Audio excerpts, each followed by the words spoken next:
My guest on the Europe Conversation this week is Antonio Campinos, President of the European Patent Organisation. He says while Europe has lost competitiveness over the past 2 decades, there are opportunities in the United States given current political tensions where potentially talent could come back to Europe. Antonio Campinos, President of the European Patent Office, thank you very much for joining us on the Europe Conversation. It's a pleasure and honor to be here. Thank you for the invitation. Well, tell us a little bit about what the EPO does. The European Patent Organization has a European DNA, but is an international organization. And when you look to the world, it's the sole international organization who provides substantive examination of a patent. When you think that you have created a new technology, when you think that you have a new invention, you will seek for protection. And what the European Patent Office does is that it will check whether that technology that you forward to us and that you want to be protected as a patent is new compared to whatever has been invented or created by humanity. So patent literature, but also non-patent literature like scientific papers. If it has an inventive step, what is an inventive step? Is that invention is not obvious for an expert in the field. And then you can apply that technology to industry. We have 39 member states.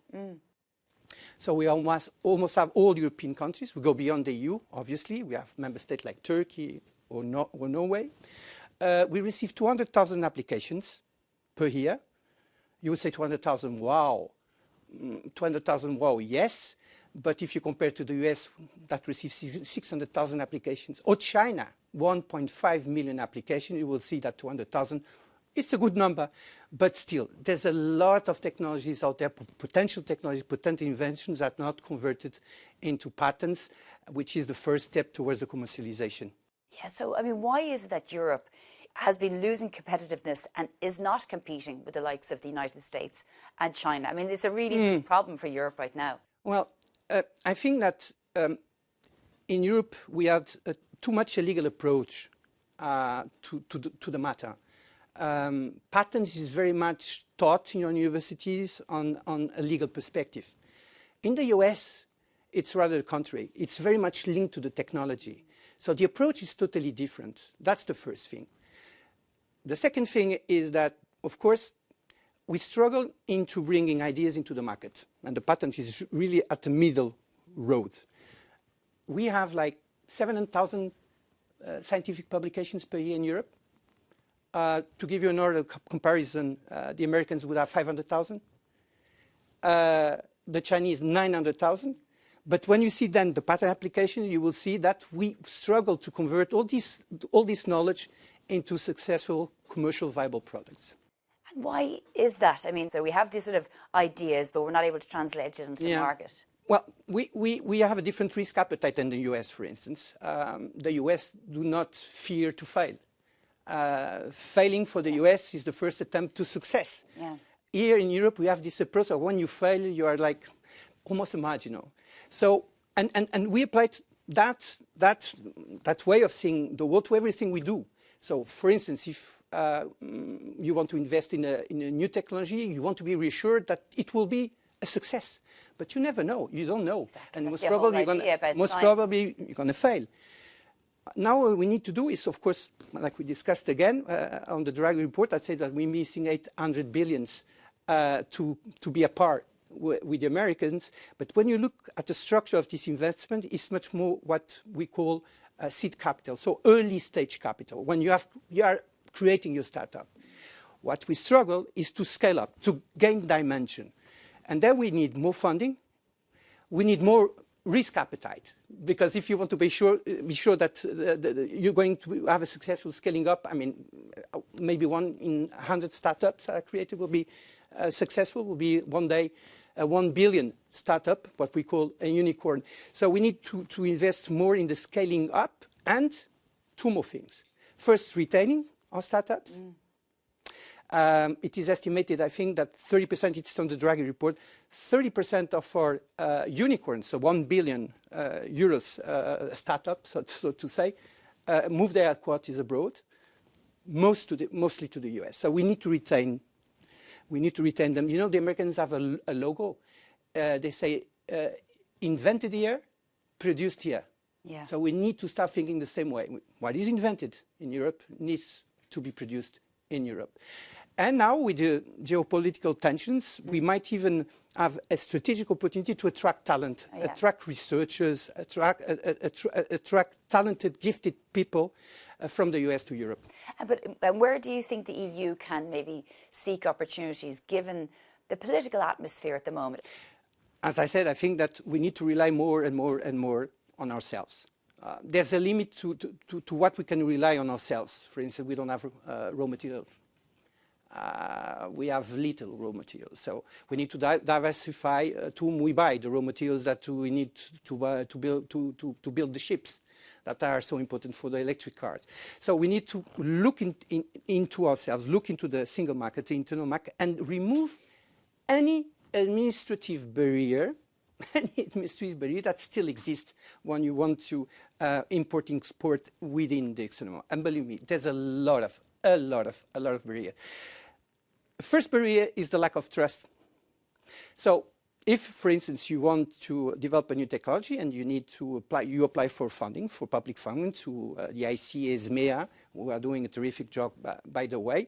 I mean, the number of formulas that you need to fill, the number of declarations you need to provide, it's like 20% of the time that you should be dedicated to investigation to filling form. We have to stop that. We need to cut the red tape. We need to simplify our legislation. So the criticisms of the EU is constantly about red tape.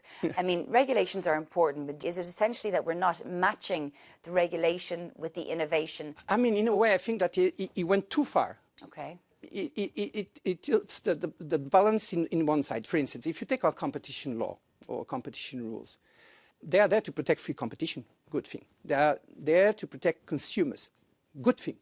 But tell me, how many tech giants we have in Europe? In the IT area, for instance? How many big providers of cloud services we have in Europe? So maybe the competition law should be when we compete within Europe.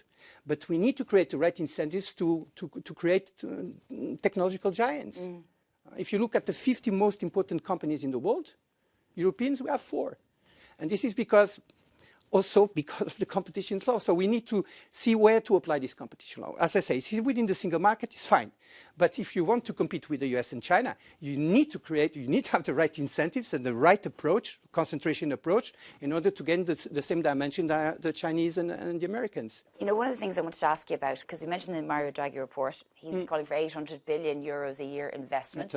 That is a moment. Do you believe that the EU is finally grabbing this opportunity? Because at the same time, he and President Macron have said that the European way of life is mortal and could die if we don't. Absolutely. I totally agree with the statement. I mean, we have the most expensive social model. I mean, how many days of holidays you have? Oh, I have. Like 30. Yeah. I mean, in 15 years from now, I will have a pension. I have a social security coverage that is amazing. When you look at what the Americans have, they don't have even half of what we have. But we need to finance that. And to finance that, there's no other way to be more competitive. To gain competitive, you need to be innovative. To be innovative, you need technologies. And that will bring the increases in productivity that we need to finance these 800 billions, or maybe finance the Europe of space, of Europe of defense. We need to be more productive. But are we there? That's what I'm asking. No, we're not there. Yeah. We lost productivity. That's why we lost productivity when we compare ourselves to the Americans and to the US. We lost productivity in the past 20 years. Yes. And why did we do that? And how can we get this back? We need to focus on gaining efficiency gains in our traditional industry. And we need to promote more and more disruptive technologies that will bring these increases in productivity, such as AI. Who doesn't use an AI model? I won't make no advertising. I'll make no advertising for specific AI models. But the AI models are bringing a revolution in our lives, bringing tremendous increase in productivity. But they need to spread. They need to touch all industries. I want to bring you back to the political situation that we're in now with the United States. What do you think the implications of this trade war will be for Europe, of course, in terms of the economies, but also the dissolution in some way of the sort of Western alliance, transatlantic alliance? Well, I mean, tariffs are not good for trade. and not good for the European trade, but they're not good for the American trade. In the meantime, we need to rely on ourselves. We need to diversify our supply chains, and we need to look more, maybe look more, expand our free trade agreements with natural partners. I would say Canada, for instance, Mexico, so north of US, south of US, and obviously China. And what do you think the opportunities lie? Do you believe that maybe the innovation can come this way amid an insecure United States? I mean, there's no alternative. I mean, you said that, I don't know how you say this in English, but the necessity brings ingenuity. And we're in deep need. We are in deep need.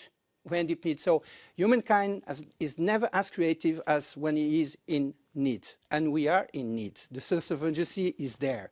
So I think that, I mean, this is more than a wake-up call. This is a different world in which we have entered. And we are strong in Europe. We are still a big economic powerhouse. And the only thing is that we need to diversify. We can't rely now exclusively in the US to protect us or to trade with us. We need to diversify our partnerships. Okay, just final question then. Are you optimistic about the next 5 years amid everything that we've talked about today? Global political instability, concerns around EU competitiveness and innovation. Are you optimistic?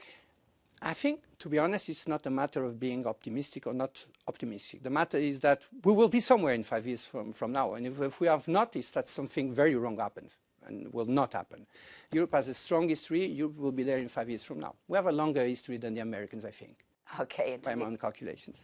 Antonio Campinos, President so much. of the European Patent Organization. Thank you very much for joining us. Thank you. It was a pleasure. Thank you.